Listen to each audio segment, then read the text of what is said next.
So we will call the meeting to order. Do we have someone to do the land acknowledgement? Yes, we do. Mark? We would like to acknowledge that we are here today on the traditional territory of the Mississaugas of the Credit First Nation. Nous tenons à reconnaître que nous sommes sur le territoire traditionnel des Mississaugas de la Première Nation de Credit.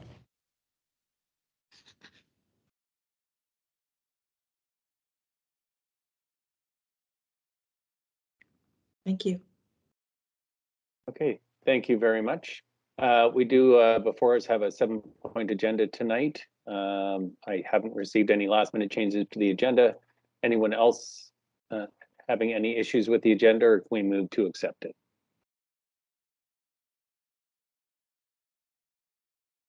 Not seeing any hands up. Can we, do I need to move to accept this agenda, Catherine, or can we just accept the agenda? Yeah, you'll need a motion. Someone to move, please. I do need a motion. Thank you, Mr. Yes. Crocker. I see your hand up. Thank you.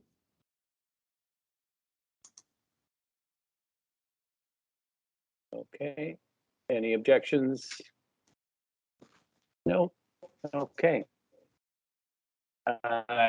Any declarations or conflicts of interest?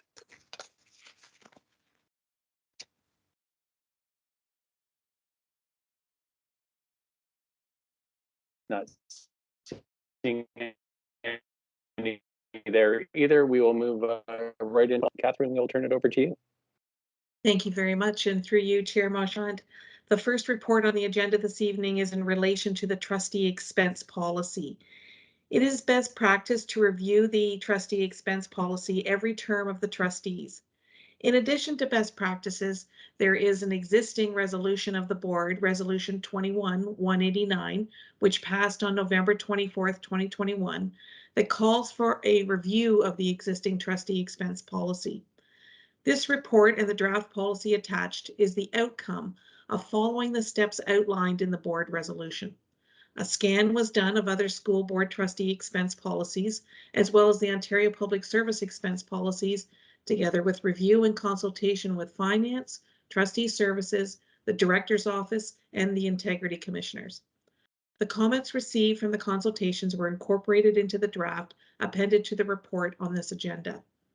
The policy provides a recognition that trustees require resources to fulfill their responsibilities of being a trustee and ensures that each trustee has access to those necessary resources. The policy provides overarching guiding principles to be considered when incurring or reimbursing expenses. The guiding principles are in line with the public sector guidelines as well as other school boards. The guiding principles are appropriateness, reasonableness, integrity, accountability, and transparency. The policy provides that there is an annual honorarium paid to each trustee in accordance with regulations. In addition to the honorarium, there is a meeting attendance amount for attending certain meetings, so long as the trustee is a member of that committee.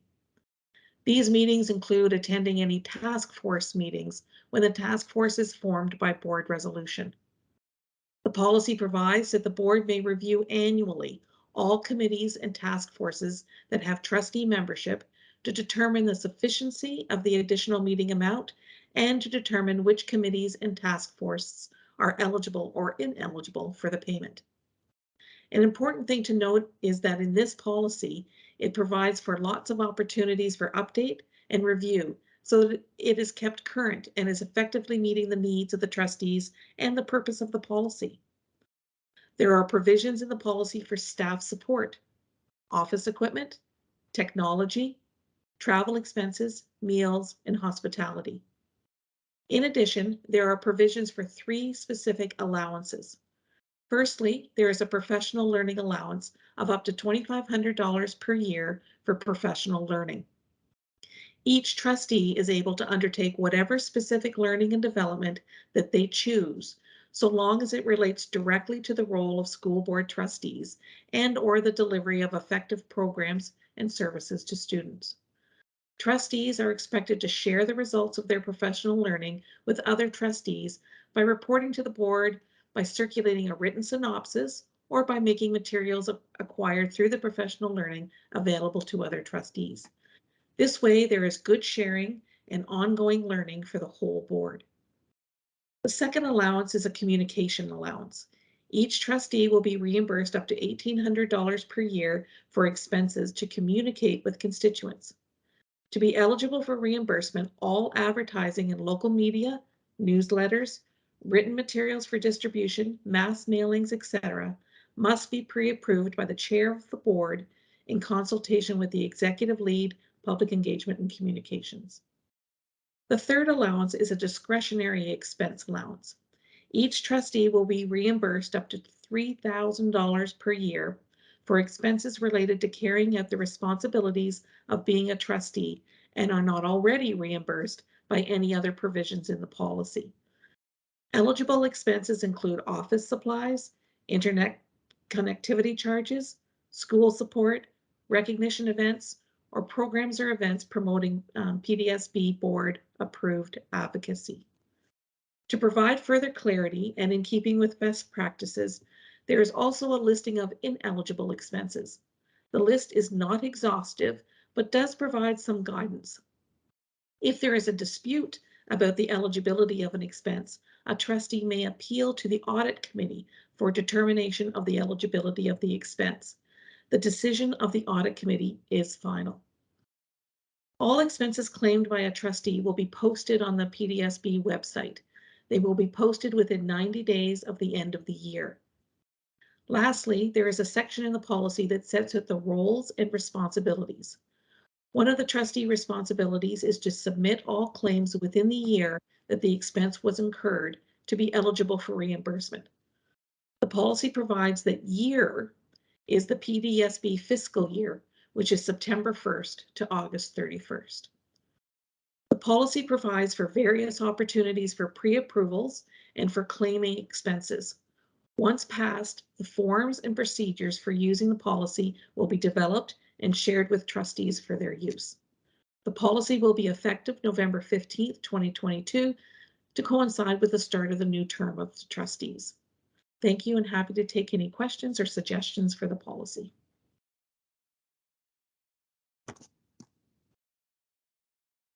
Okay, thank you, Catherine. Do we have any questions for Catherine? I do see a hand up. Brad McDonald. Yeah. Thank you, Catherine, and I appreciate that summary. I think it's good to know that you know, the expenses can be audited or you know, go through the audit committee for approval. So I have a couple questions. I'm hoping that normally when I look at one policy and the next, there's usually the changes are highlighted, and I didn't see that in this policy. So were there changes to this other than a review? So this is an entirely new policy. That's why you didn't see any changes, tracked changes. We started from scratch with policy 75. Some of the same content was carried over, but it was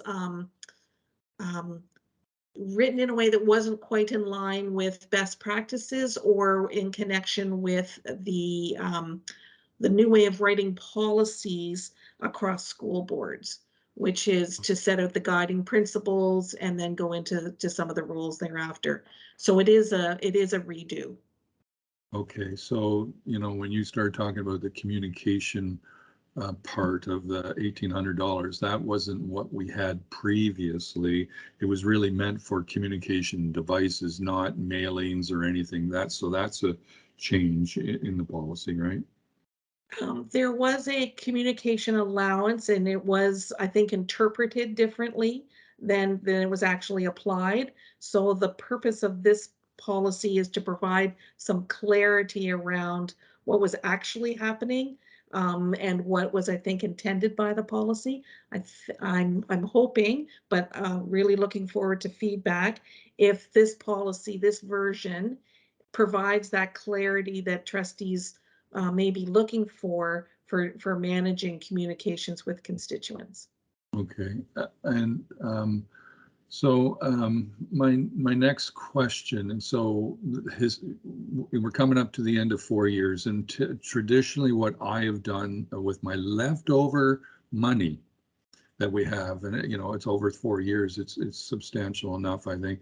I then, at the end of my term, just before the end of the term, I send it to all my schools by, you know, saying use it for math program, use it for, you know, and say, and I give different amounts to different you know, elementary, middle school, and high school. Is that going to still be supported in this policy? Oh, thank you, and through you, Chair. Yes, the discretionary expense, you're quite right. It does roll over year to year until the year of an election. And in the year of the election, any unspent discretionary funds roll back into the general budget of the organization. The policy does provide that it is an acceptable expense against the discretionary expense allowance to provide support for schools. Good. So that practice, because the programs and support that you would be providing is a permitted eligible expense for reimbursement, that would be an acceptable practice that would continue. Well, that's awesome news, Kevin. Thank you. So my final question just goes really back to my first question, and about, you know, since the policy is totally rewritten and frameworked, you know, I may want to go back and put side by side and compare them. This is a new process. We now, you know, we started this governance committee. It's the first meeting we're having with it. So I think the next step is then to bring it to the board for approval. So between now and the board approval, if I go, oh, look at this, this looks different, or what do you mean by that? And you want to make a change, how does that happen at the board table? Does it happen before you submit it there? How does that happen? Or does it happen? Absolutely, it can happen. Thank you for the question, and through you, Chair. Absolutely, any comments are welcome. The minutes from this committee, if there's a recommendation of approval for the policy, will go to the next board meeting. But if the committee would like further opportunities to review, we can bring this policy back to the June Governance and Policy Committee and still have it to the board for approval in September, which is before the effective date of November. It's one of the reasons why I wanted to bring it a bit earlier, was to make sure that there was ample opportunity for the trustees to really review and to provide all your comments, to ensure that it has the clarity that's required. You're the ones that are going to be using it, and we want to make sure that it has all of your comments. So if at the end of this, the recommendation of this committee is that we bring it back to the June Governance and Policy Committee, we can very happily do that. And if in the meantime you have any specific questions or concerns, feel free to call me at any time, and we can incorporate that into the report for the June Governance and Policy Committee. Well, and I appreciate that answer, and you know, and I think I wonder if it's a chicken or egg kind of thing, because I think this new and through you, Chair, it's a new policy, so it's something we want to get going too. So I'd rather get it going and stuff. But anyway, I'll leave that up to everyone else. But thank you so much. I appreciate the clarifications. Thank you, and through you, just one final comment through you, Chair. The policy rather does have ample opportunity for frequent review. At least annually, it's going to be reviewed when we're appointing committees, etc. And there's always opportunity to make tweaks and adjustments as we go. So that no policy is so written in cement that it can't be changed as we go. It is best practices to review at least every term of trustee, but that's sort of the minimum. The policies are living, breathing documents, and comments are always welcome.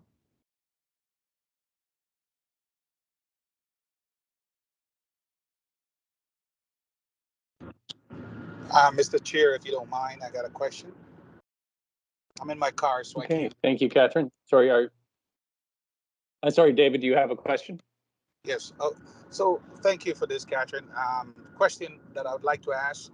I because I'm driving, I don't think I maybe hear clearly. The communication budget, the allocation that is allocation, the $1,800, because normally part of that is where we claim for our designated line and designated internet. Where does that come from now? Because I don't have documents in front of me.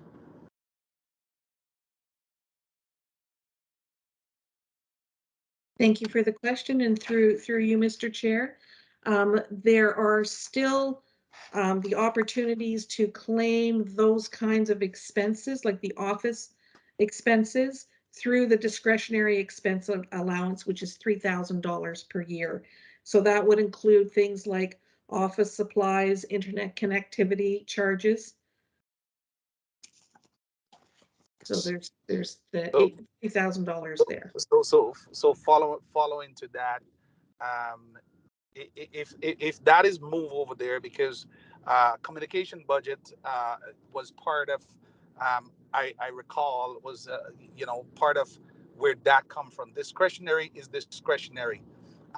So the fact is, if we're gonna have to take that out of discretionary, then I would suggest that there's a rethink in how much is the allocation for discretionary, because as we get back to regular duty, and move away as COVID is lifted, and trustees start doing all the regular things that we normally do.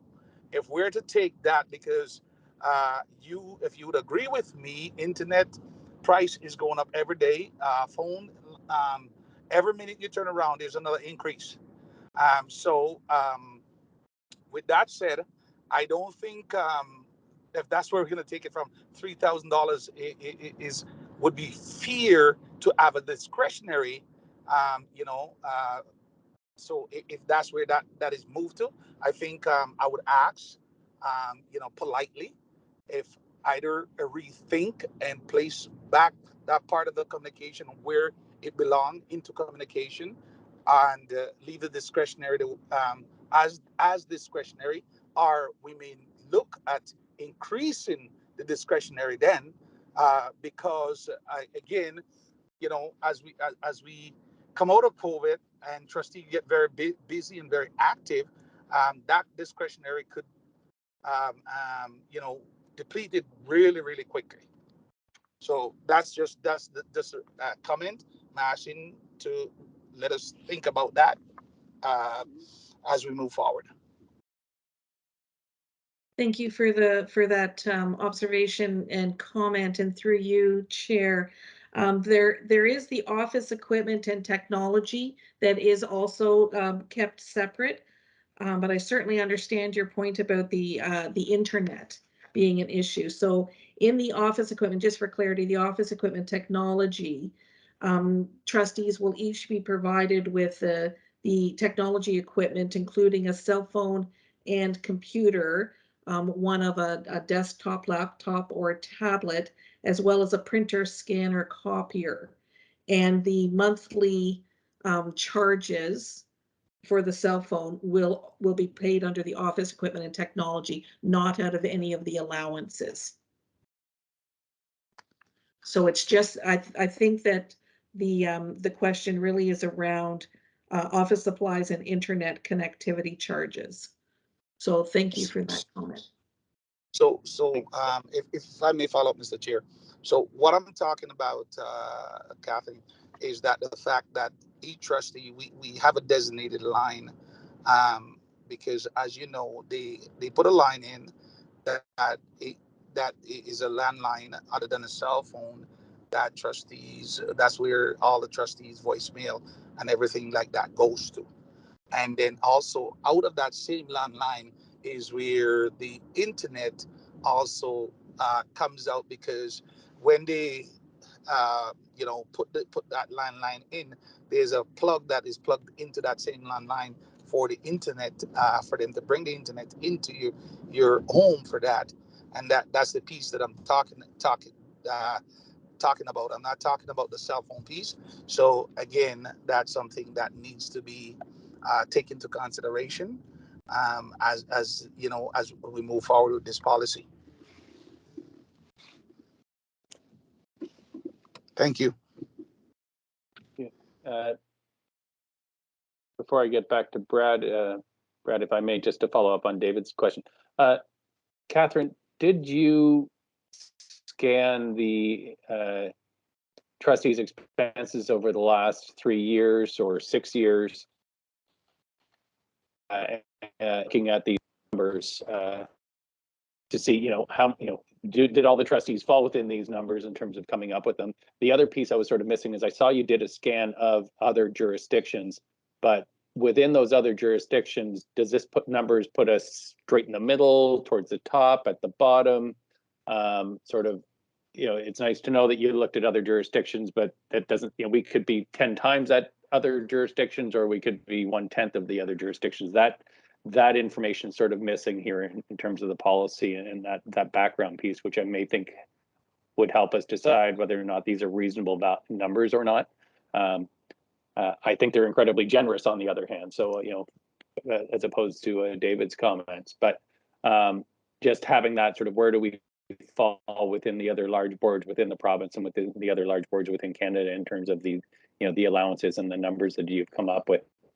That may be helpful information to provide if we move this forward to the board for vote, or even if someone chooses to motion to bring this back to June, that we have that information available on how you came up with these numbers and sort of where that rationale came from. And it would let all of us sort of have a look at that as well. Sorry, I see Brad. Sorry, Brad, you do have another question? Well, thank you, Chair. I'll let Catherine maybe answer yours done before I jump in, but thank you. Thank you, and through you, Mr. Chair, thank you for the question. From the environmental scan, as far as the allowances, different boards approach it different ways.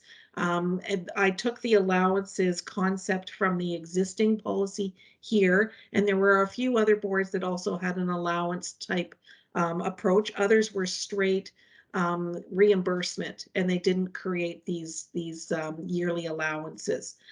As far as those boards that did have yearly allowances, we're about in the middle of that. When we're looking at, for example, the meals and the amounts that are set out in the policy for meals, we are on the high side of that. But upon a review, I think that a lot of the other boards and organizations that we looked at, particularly the Ontario Public Service Travel, Meal and Hospitality Expense Directive, is quite low. So I think that the amounts that we included in here are more realistic and reasonable. $20 for breakfast, $30 for lunch, and $45 for dinner, where the Ontario Public Service, I believe, was 10, 12, and 15. Like they were really low amounts. So the allowances are about middle of the road from the quantum of the dollar figures for the allowances. But many didn't have a discretionary one at all. They just went straight on reimbursements.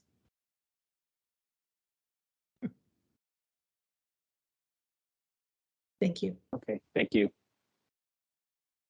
And sorry, back to you, Trustee McDonald. Yes, thank you, Chair. I appreciate it. So going back to David's situation, and I think David and I are maybe there's some other trustees.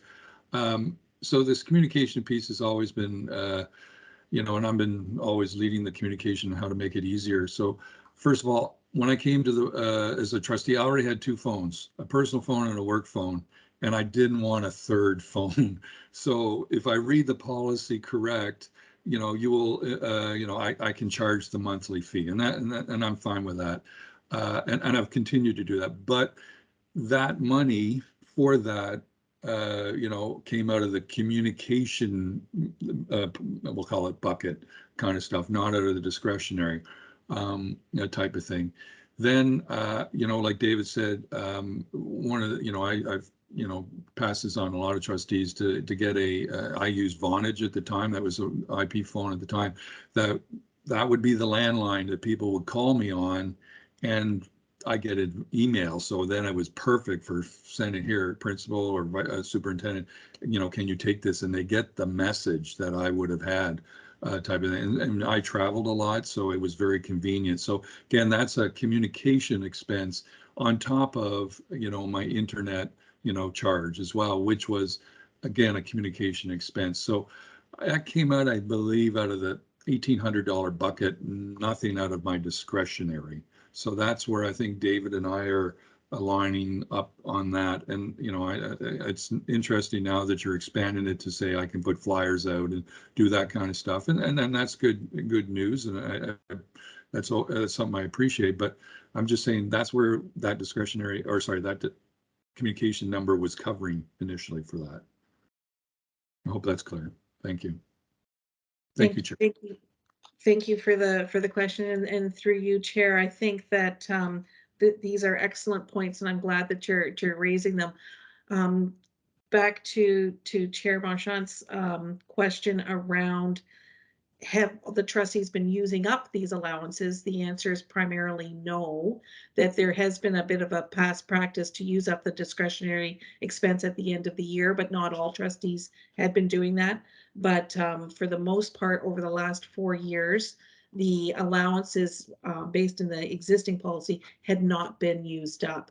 So it actually would make some sense to switch the internet, the office supplies back under communications. And if that's the will of the committee, that's what will be done. If that is the only change, you can direct me to do that in the recommendation. I'd make that change so when it went to the board, it would have that change embedded in the policy.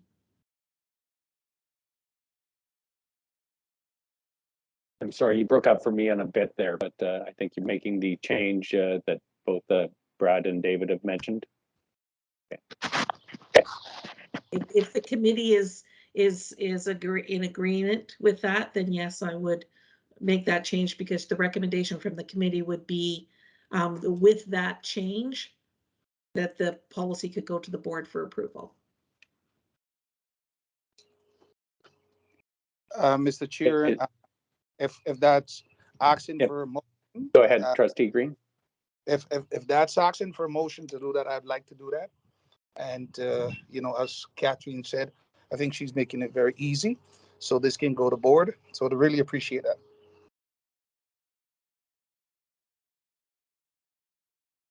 Okay.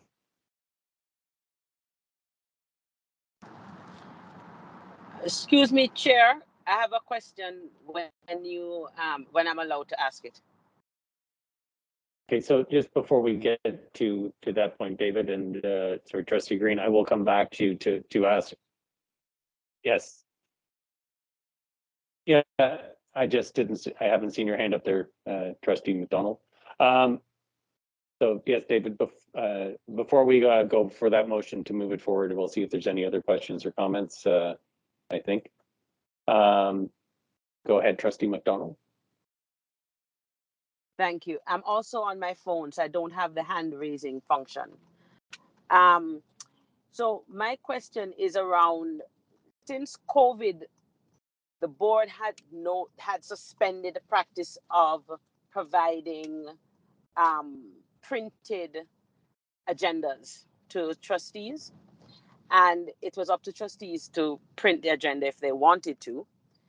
Now, printing, I'm not sure where that pot, the money that came out for printing the agendas, but using the printers at a home office is incredibly expensive, especially sometimes when you have these large agendas like 300 pages and it swallows up ink.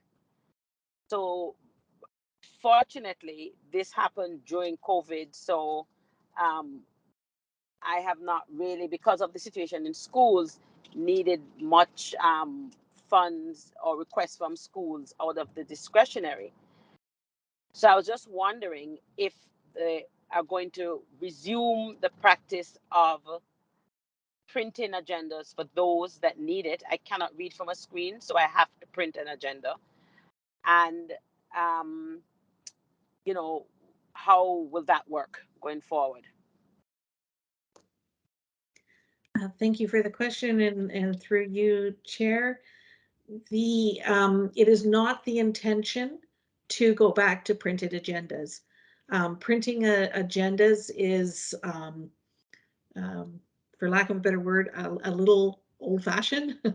And the modern way of managing agendas, because you're quite right when you point out that they're very large and can be incredibly expensive to produce and distribute with courier charges.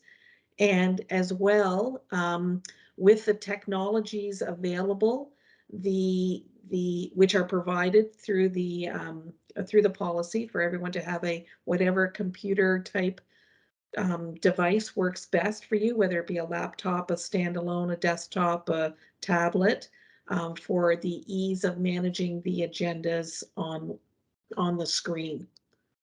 If there's an accommodation request because of any kind of disability with low vision or etc., the policy does include a section that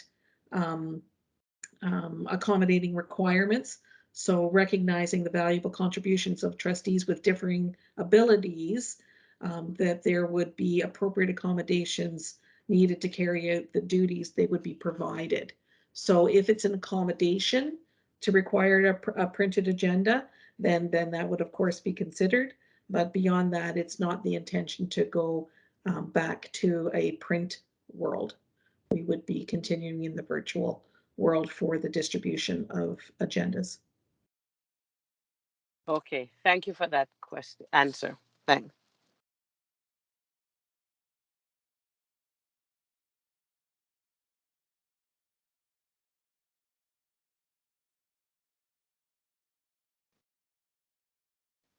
Sorry, do you have any further questions, Trustee McDonald? No, thank you. Sorry, that was my only question. Thank you. Thank you, Kathy. Just scrolling through the side. Is there anyone else with any other questions before I turn it back to Trustee Green to make his motion?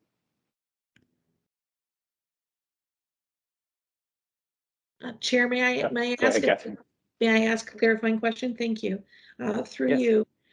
Is it the will of the committee that I change the heading from communication allowance to communication/office supply allowance, and we would include printers as well as the regular office supplies under that same allowance? I think, and I don't want to speak for Trustee Green here too much, but I think the bigger concern wasn't the office supplies, but so much as the internet and connectivity supplies be moved to communications as opposed to being under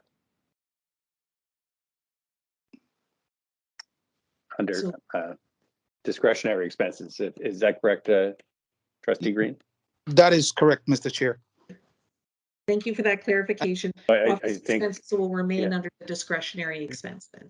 Yeah, and Mr. Chair, if I may, because Catherine is willing to make the change, I don't think because if it's the will of the committee, as she said, I don't think I would really need to put a motion, because I think she understood where we're coming from, so that's fine with me. Yeah, no. So I think the motion would.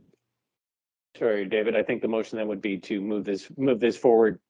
So we would like to a vote to move this forward with those changes to move this forward to the board as a whole. Correct? Okay. All right. So do, sir. Sorry, my internet connectivity is really bad today, so I'm getting lots of chop here as well. Okay. Anyone not in favor of then moving this forward to the committee of the whole with the proposed change? Seeing no objections, we will so move this. Thank you. Thank you. And Catherine, that brings you to our next policy.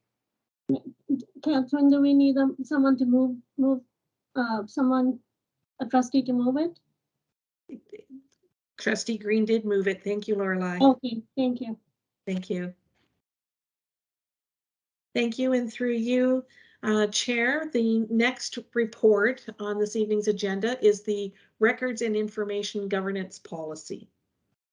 The policy establishes the authority for the management of all board records in a systematic, strategic, and legal manner in accordance with prescribed retention periods based on legislative requirements, operational needs, fiscal value, and historical value.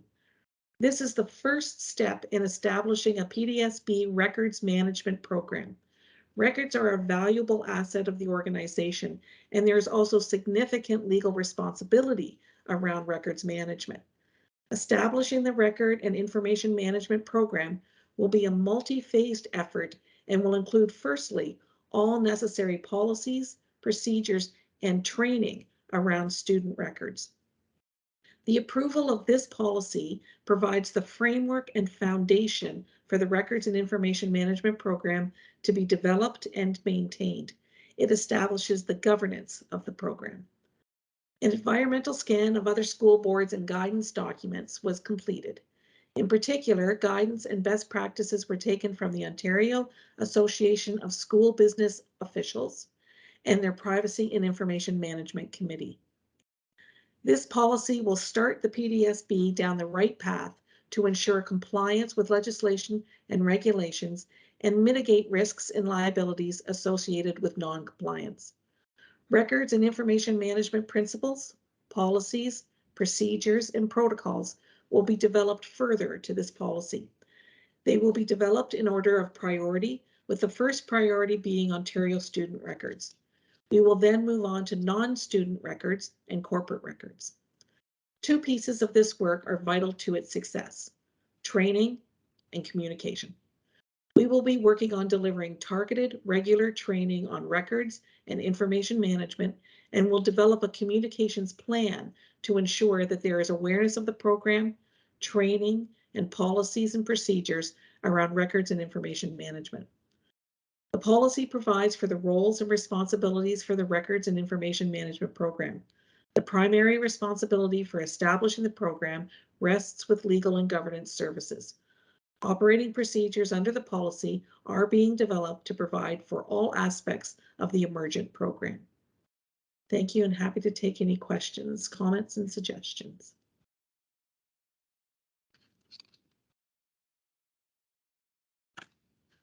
Okay, I'll start with those on the phone first. Trustee Catherine McDonald. Yeah, I just have a question about when you say corporate records, does that include staff files? Through you, thank you for the question. Through you, Mr. Chair. Yes, it does include all records. So that's a really great question for raising the definition of what's a record. Basically, a record is anything, and it can be electronic, it can be in paper. So records are basically any recorded information within the custody, care, and control of the board, regardless of the medium. So whether it's saved on a computer or printed in paper. And those records are made or received by the organization, and they're necessary to transact business. So the most important record that school boards have, of course, is the student records, but there is a myriad of other records that are also at the organization that are non-student records, as well as corporate records. And corporate records would include HR, human resources, so staff files, etc. Will also include finance, budget, checks, all those kinds of things. Some of the non-student records would include contracts with third-party vendors, procurement type documentation. There's a whole myriad of documentation, anything really at the board. That's why it's such a significant project to get this kind of a program in place, and something that is required under the Education Act, and really is best practices from an NFIPA Municipal Freedom of Information Privacy, Protection of Privacy Act, as well as good record management as far as retention. You know, we have records and we should know how long these records should be kept, how they should be kept, and how they should be destroyed at the right time. Some records should be kept for, you know, 99 years or even longer.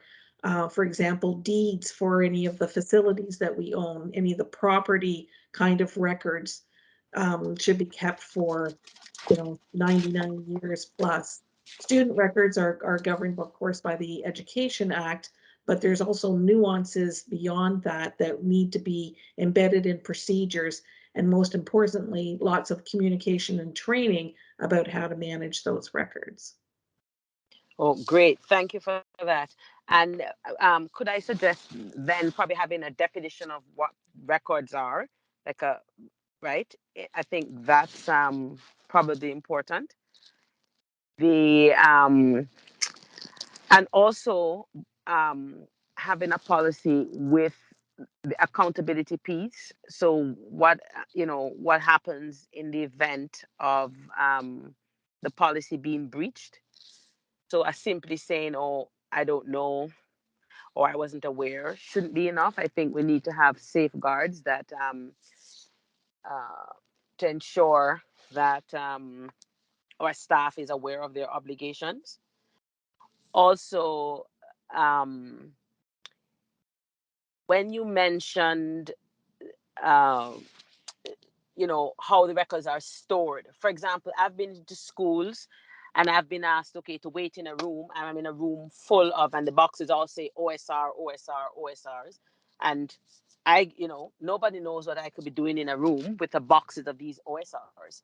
I don't think they should be just so, I think there need to be a real detailed, prescriptive sort of set of instructions with how we even store them, how they are housed, right? Because I think in the wrong hands, they can be used inappropriately, and we have a legal obligation to ensure that we protect ourselves from liability, because at the end of the day, the onus is on the board to ensure that the privacy of every single student and our employees too, like we can't have our human rights files all over the place, is protected.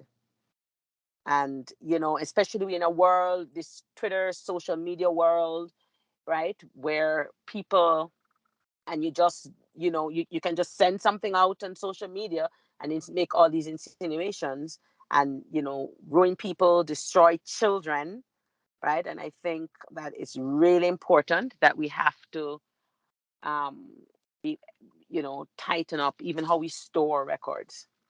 Like, it should be totally unacceptable to have a room where you put people to sit in with box of OSRs sitting there, things like that. Yeah, and I can guarantee that if you go into a school today, there are rooms like that. Yeah. Point of clarification here, if I can, it doesn't actually govern records, right? Because those are actually governed under the Education Act. Thank you for the point of clarification. The Education Act requires that the board have policies in place to deal with it.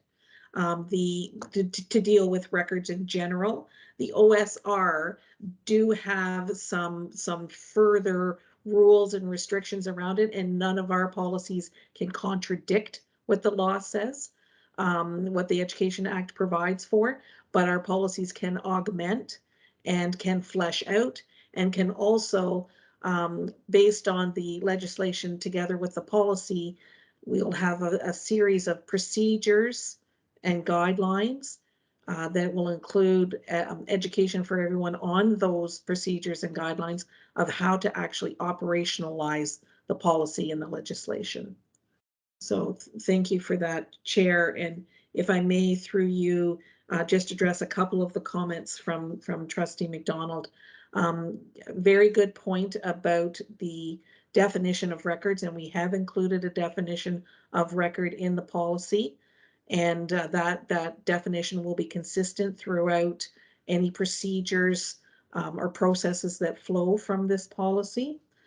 And yes, there will be procedures around the secure storage of confidential records.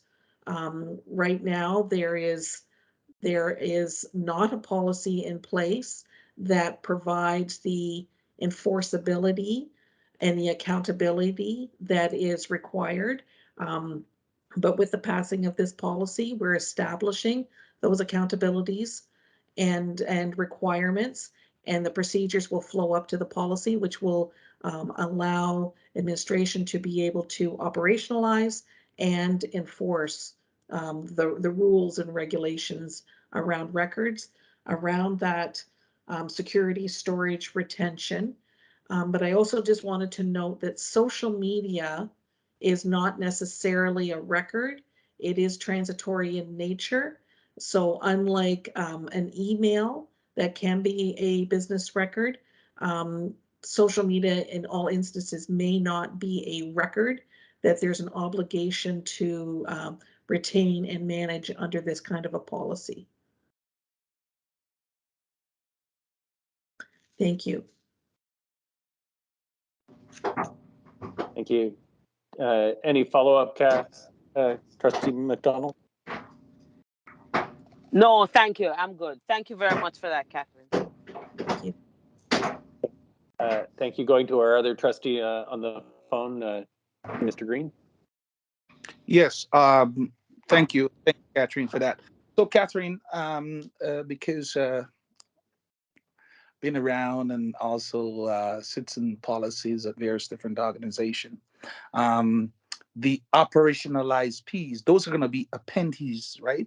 Because those are stuff that we don't put in policies, but we have appendices where those outline how things are done and so forth. So that's what you're explaining, right?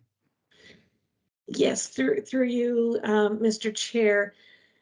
Operational procedures, processes, protocols flow from a policy. Right. So they're not necessarily appended, but they ladder up. So we start with legislation, and then we get regulations, and then there's policy, and then there's procedures. Right. So, and it's best practice not to have what we would call an orphan procedure. So it's not okay to sort of have a procedure hanging out there with no parent per se. So the policy provides, and this policy provides that framework or that foundation within which we can then drop down, ladder down to create all of the procedures necessary for an effective records and information management program, which would include things like mentioned by Trustee McDonald, storage, security, retention, like access, those kinds of issues would be. No, I do understand. So I just wanted to be clear. So I do understand. And then just one other thing that I just wanted to ask, isn't we already have, everyone, including trustees, already fall under certain expectation in terms of if we violate those expectation, there's already some accountability piece in place, so we wouldn't have to go create a separate one for stuff like this. Through you, Mr. Chair, thank you for the question. Yes, you're absolutely right. The accountability piece will likely fall under trustee code of conduct, staff code of conduct, and the expectations of employees through their employment arrangement with the organization. That is correct. We don't create a separate set of mitigating factors for records particularly. Yes. Thank you. Appreciate it. Thank you, Mr. Chair. Thank you. Trustee Crocker. Hi, thank you. It's more of an observation with my retired teacher hat on.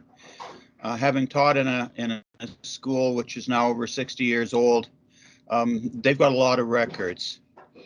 In some of the newer schools, they don't have so many records, and they've also got more room just because of the changes in school design. I can tell you about an old school where I didn't teach, but I visited many times. They actually have a class running in what is essentially a corridor. And, you know, we all know about those things. I was responsible at Streetsville Secondary for storing the old exams. And the reason I was responsible was it was the history book room. And if I didn't store the exams properly, it was chaos in there. So I was really the only one who knew about those things. Now I just give you that as by way of an example about storage problems. And also in that room, I would come in and I would find that somebody had put in cases and cases of old bills or something having to do with the office, because they didn't have anywhere else to put this stuff either. And that's something that'll have to be wrangled under the policy. It is an equity issue, school to school, neighborhood to neighborhood, depending on the factors that I've cited there, and probably some other things that I haven't thought of. All schools have some surprises. I know that in Trustee Lawton's one of Trustee Lawton's schools, there's a rifle range. There's probably people who've taught in that school who don't know about it. I don't know what they're doing with it. Back in the 60s when I was in school, we actually used those rifle ranges to be ready for because of the Red Scare. The trustee has thought of accessing it, just store it. Maybe you and me one Friday after everyone's gone. Anyway, just an observation. Thank you, Chair. Thank you, Trustee Crocker. Thank you. Are there any other questions? I do have one sort of comment myself in terms of reading through the policy. In light of the electronic cyber breach, which we were subject to in this past period, I didn't see anything in here mandating the board to do surveillance and protection and audits of our ability to secure our electronic records on a regular basis. And I'm just wondering if that's something that could be added into this policy to direct the board and all departments to look at the storage of electronic files and the safety and retention of electronic files. Certainly, I know in the broader Ontario Public Service, we are scanning much of that old information that Trustee Crocker referred to and converting it into electronic files because it's much easier to store. But then, it's not locked away in the old gun range, but is available to anybody who's perhaps able to hack into it. So I just wonder if there is provision within this policy, or if there should be a place within this policy to direct staff and direct departments to come up with both an audit of their security functions and something that compels the board to do a review of those security functions on an annual basis or some kind of periodic basis. Thank you for the question, and through you, Mr. Chair, that's a great point. This policy is written broad enough to provide for that as one of the operating procedures.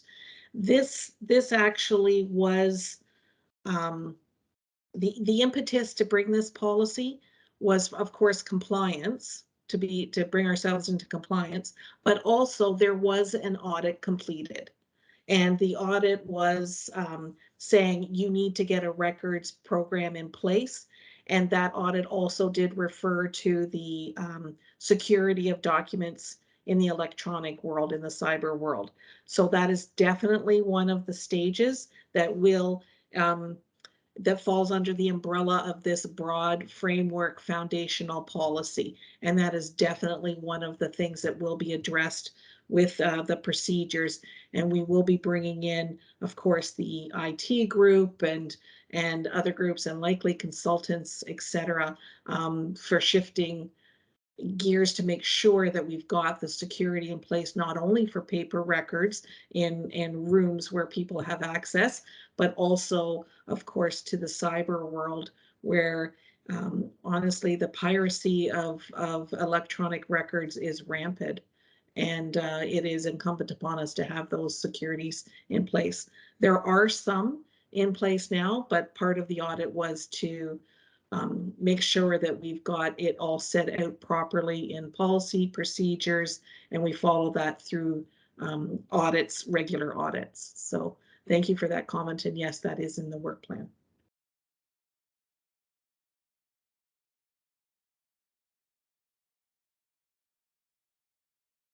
Okay, thank you very much, Catherine. Any other questions or comments from those present? No? I just have, I have a question, please, through you, Chair. In 300 meters, Go ahead. turn left on Danforth Yeah. Road. The so I heard the comment with regards to the code of conduct, like trustee code of conduct and employee code of conduct.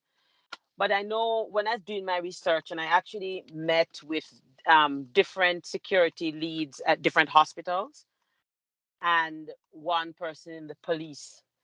And one of the things that was common to all these organizations is, I guess, in terms of protecting themselves, they had, separate and aside from code of conducts, each employee was required to sign an agreement in terms of how they utilize and access resources, I should say people's personal records.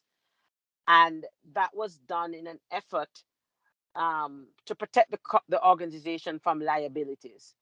So I think, yes, I know you'll have code of conduct, but I think it's really important that we also have almost like a contract so people understand. And I know, for example, at 2 hospitals, the employees, after the policy is developed, were trained in it and had to sign to say they understand the policy and they understand like the ramifications of breaching it, and they're very strict with it, because if you access, for example, a patient's record and you have no business to, you're terminated on the spot.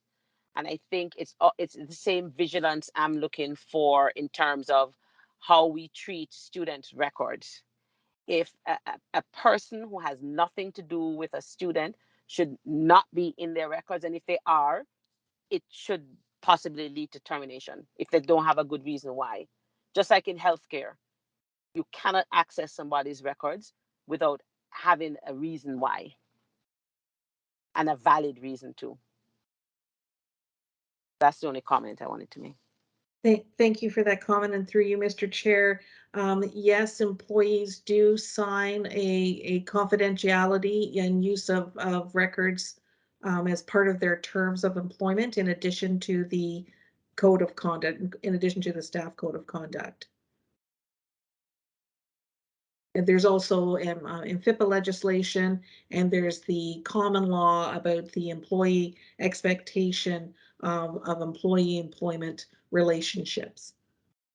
So there is some place there are some safeguards in place now, and as for the training and the signing right on Granger Avenue, that is then turn left on Danforth Road. Communication and communication and training that we'll be doing as we roll out each piece of this records and information management program.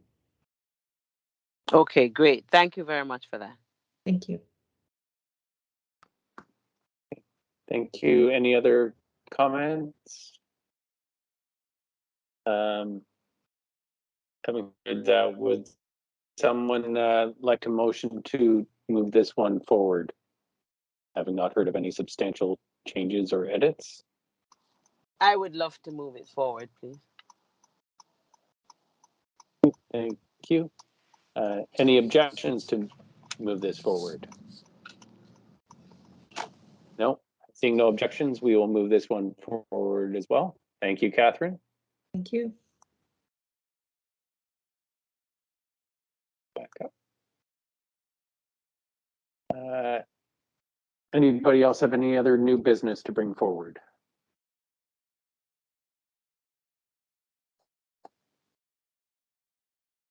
Do any of my other trustees who are auditing tonight have any questions to bring forward? No? Okay. Well, thank you, Salbier and Ms. Lawton for joining. And Will, Ed. I think Will's out there too. Thank you, Mr. Davies.